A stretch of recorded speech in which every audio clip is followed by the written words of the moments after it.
Let me tell you something simple, but life-changing. Every person you admire, the millionaire, the author, the leader, the visionary, has the same 24 hours you do.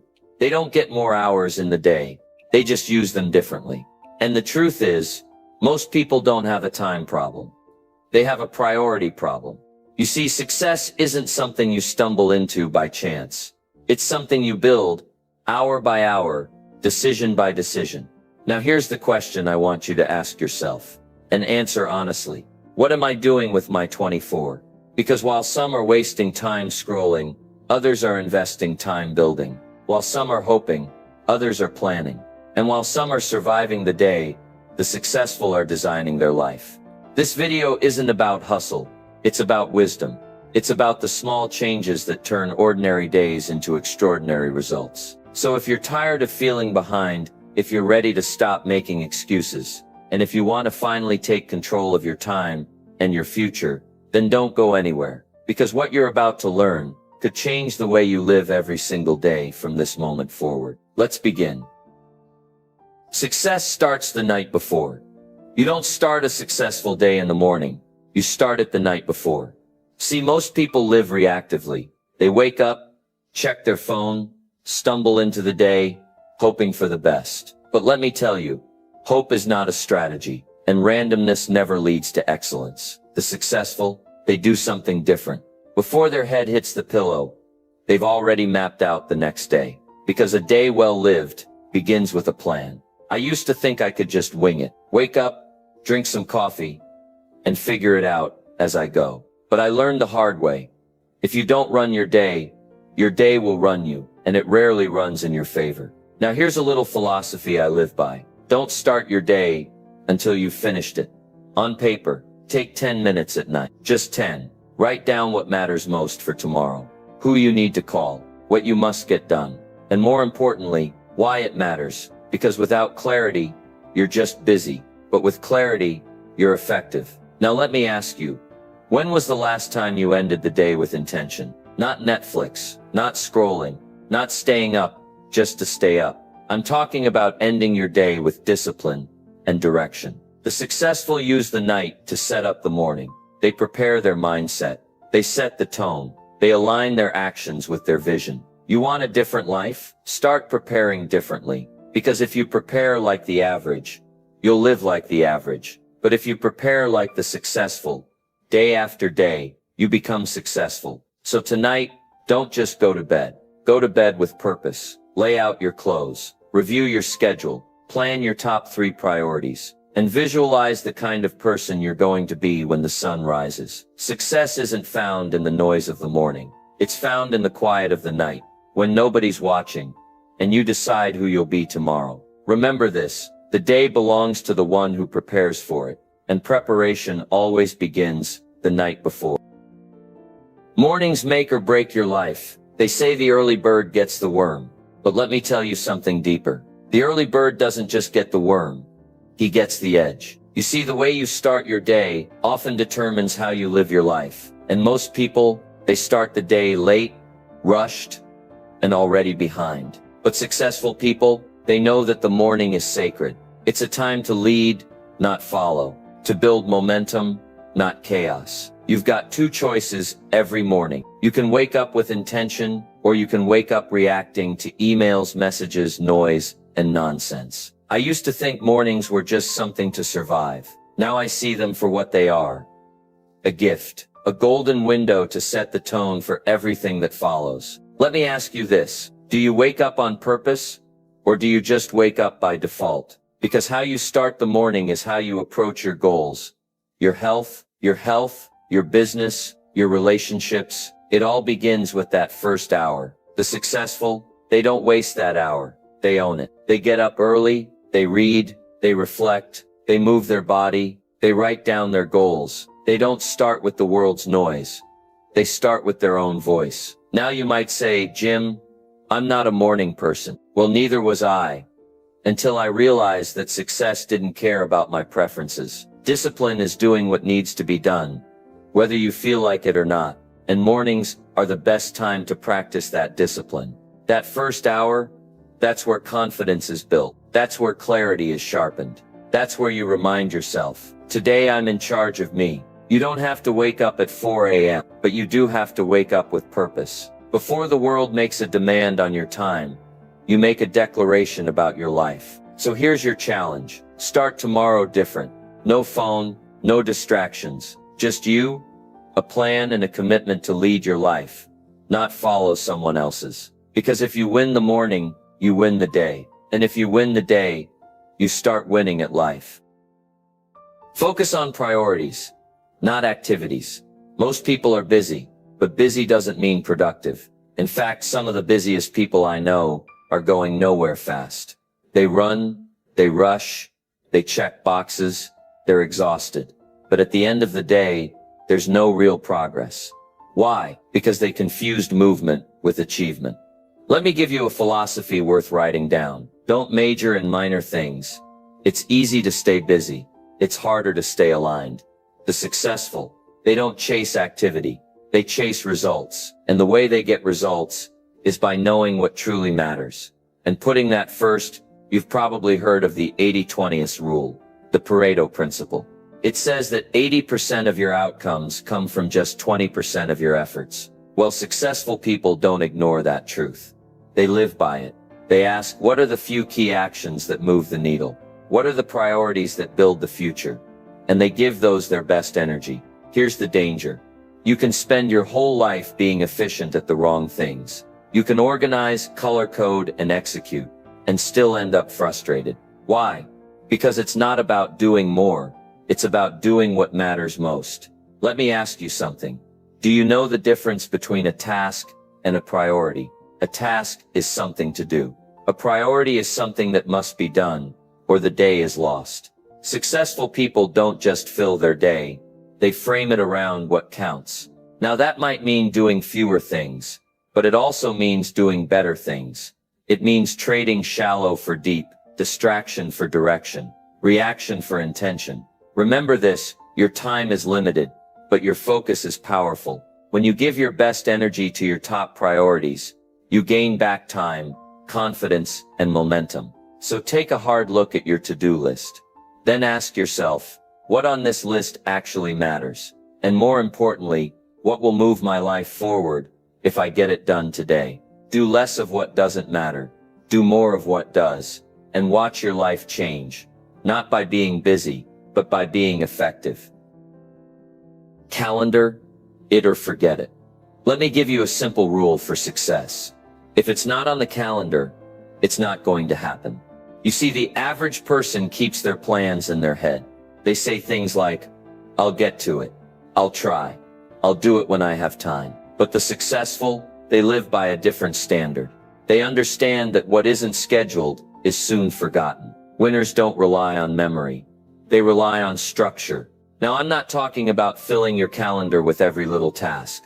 I'm talking about owning your time, giving your goals a home, giving your priorities a slot. Because when something has a time and a place, it has a chance to get done.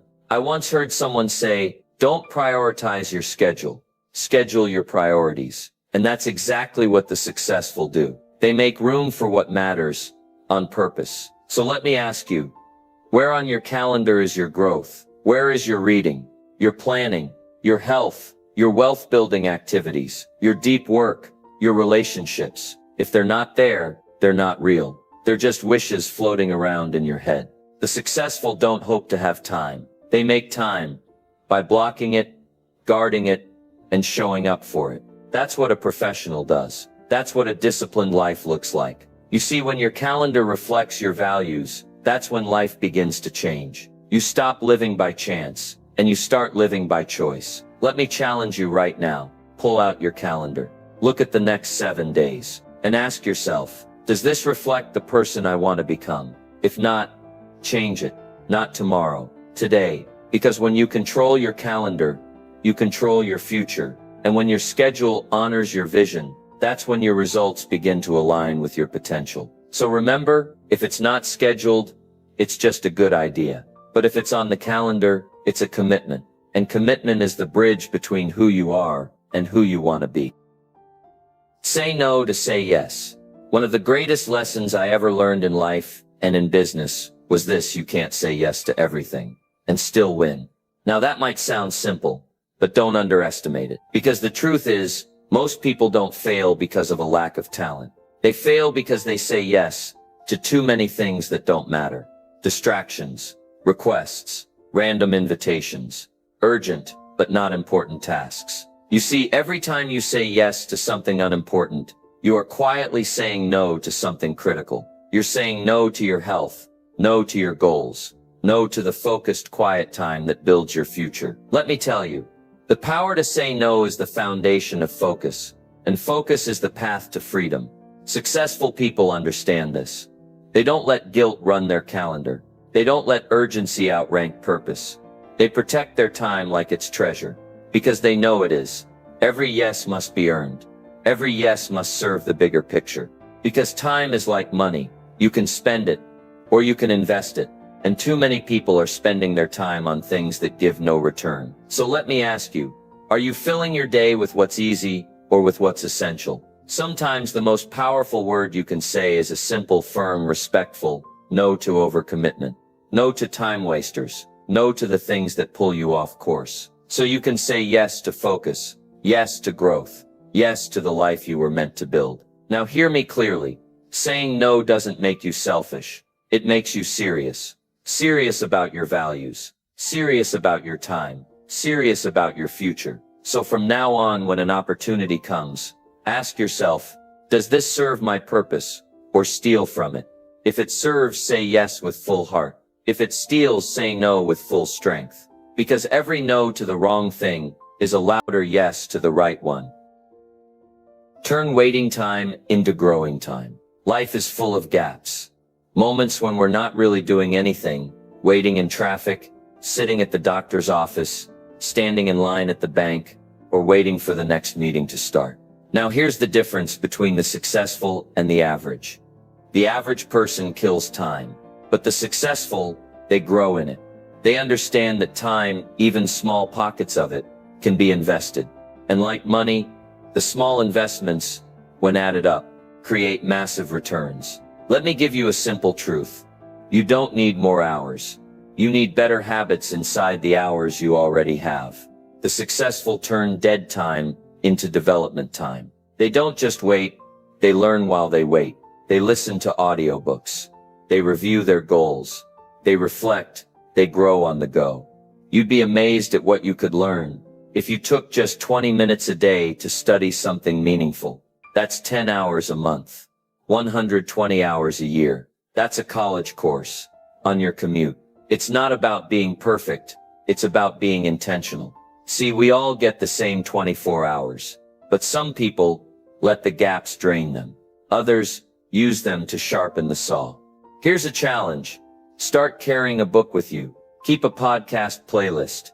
Use a digital note app to capture ideas. Redeem those little pockets of time because they're everywhere. You're not just waiting in line. You're mastering your mindset. You're not just sitting in traffic. You're building your future. Successful people understand something most folks never realize.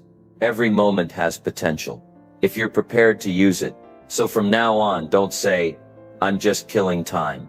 Instead say, I'm using time to grow, because time will pass anyway. But what you do inside that time, that's what determines the quality of your life. Remember, don't waste the waiting. Use it, grow in it, and let it shape the person you're becoming. Delegate, automate, eliminate. Let me ask you something important. Are you the only one doing everything in your life? Because if you are, you're not growing. You're just surviving. Now, I learned a long time ago, success isn't about doing more. It's about doing less of the wrong things and more of the right ones. You only have so many hours in a day, and not every task deserves your hands or your time. Let me give you the formula. Delegate, automate, eliminate. First, delegate. Some things can be done by someone else, someone you can trust, someone you can train. The successful don't carry every load. They share it wisely. Why? Because their energy is too valuable to be spread thin. If you're doing $10 per hour tasks while trying to build a $100,000 vision, you're moving backward. Don't be afraid to ask who can do this better, faster, or cheaper than me, and then let them. Second, automate. We live in the age of tools, systems, and smart technology. If you're repeating the same task every week, ask yourself, can this be done automatically? Emails, reminders, bills, content posting. You'd be amazed at how many hours you can save when you stop being the machine and build one. The successful don't just work harder, they design systems that keep working, even when they're resting. And third, eliminate. Some tasks, they don't need to be delegated or automated. They just need to go away. Gone. Done. Out. Ask yourself, if I stopped doing this, would it even matter? You'll be shocked how much of your to-do list is noise, not necessity. The successful are ruthless about this, because they know every yes has a cost, and the cost is your focus. You can't do it all, and you're not supposed to. Your greatness will not come from how much you carry, but from how well you choose what to carry. So review your tasks. Ask, can I delegate this? Can I automate it, or should I just eliminate it? Because every hour you reclaim is a brick you lay in the foundation of your future. Make space for what matters, and let go of what doesn't. That's how successful people use their time, strategically, intentionally, and powerfully. End the day with wisdom, not waste. How you end the day matters just as much as how you begin it. Most people, they end the day in escape mode. TV blaring, phone in hand, mind drifting. They slide into sleep without purpose, without reflection. But the successful, they finish the day with wisdom, not waste. Let me share a principle with you. Never go to bed without gathering something valuable from your day. You see, each day is a classroom. Every conversation, every win, every mistake, it's all teaching you something, but only if you pause long enough to learn. That's what successful people do. They don't just move from day to day. They extract the lessons, capture the insights, and carry them into tomorrow. So before your head hits the pillow, ask yourself, what did I do well today? What needs improvement? What did I learn? About others, about life, about myself. That's how wisdom is built. Not in the rush, but in the review. You know, it's easy to waste the evening hours. They feel quiet, casual, easy to overlook. But here's the truth. Your evenings set up your excellence. The successful don't end the day scrolling. They end it by journaling. They end it by reading, by planning tomorrow, by thinking, reflecting, and sometimes just being still. Because in the stillness, you sharpen your awareness. And that awareness, that's where real change begins. Let me give you this reminder. You can't improve what you don't review, and you can't build a better life without understanding the one you're already living. So make it a habit, not just to live the day, but to harvest it. Before you sleep tonight, take 5 minutes, write one lesson, set one intention, and remind yourself of who you're becoming. Because the end of the day isn't the end of your effort, it's the beginning of your elevation. And if you want tomorrow to be better than today, it starts with how you close today. So don't waste your evenings. Invest them in growth, in you. Discipline makes the day, every day. If you want the truth about success, here it is. Discipline is the difference maker. Not motivation, not inspiration. Discipline, motivation is great for getting started, but it's discipline that keeps you going. On the days when it's cold, when you're tired, when no one's watching, and when you don't feel like it. You see, successful people don't ask, do I feel like doing it today? They say, it's on the plan. I do it, no matter what. Because discipline isn't about feeling good. It's about doing what's right, consistently, repeatedly, relentlessly. Let me tell you what discipline really is. It's the ability to make yourself do what you should do, when you should do it, whether you feel like it or not. Now that might sound tough, but the alternative, that's tougher. Because undisciplined days become unfulfilled weeks, which turn into wasted months, which add up to a life you didn't want. Here's the good news. Discipline compounds. Every time you follow through, you strengthen your character, you build your confidence, and you gain momentum. Discipline says, I get up when the alarm rings. I stick to my schedule. I finish what I start. I don't wait for the mood, I lead with the mission. And you know what happens? Life starts responding to you differently. Opportunities open up, energy increases, clarity returns, and day by day, you begin to trust yourself again. Because you've proven you are the kind of person who follows through. Let me remind you of something powerful. Discipline isn't a punishment. It's a path, a bridge, a gift you give to your future self. So if today felt ordinary, if you struggled, that's okay. Because discipline is a decision you make every day. You don't have to be perfect. You just have to be committed. The clock resets every morning, and you get the chance to say, today, I choose discipline again. And that one choice, repeated daily, makes all the difference. Design a life worth living, one day at a time. Let me ask you something important. What kind of life are you building? Because whether you realize it or not, you are designing your future one day at a time. Not in the big dramatic moments, but in the small, ordinary ones. How you spend your morning, how you handle your time, how you respond to distractions, how you plan your priorities. Each day is a brick, and you're either laying those bricks carefully, or you're tossing them around without thought, hoping it all comes together in the end. But hope is not a strategy. Design is. The successful understand this. They live life with intention. They don't drift. They direct. They don't wish. They work. They don't wait. They design. They ask themselves, what kind of life do I want? What does it look like? And what small decisions today will move me one step closer? Because here's the truth. Your days create your destiny. And the life you want isn't built someday. It's built today. In the choices you make, in the time you protect, in the disciplines you practice, in the values you live out. So don't underestimate a single day. You don't need to have it all figured out. You just need to be deliberate. Wake up and lead your day. Put meaning behind your schedule. Put purpose behind your actions. And end each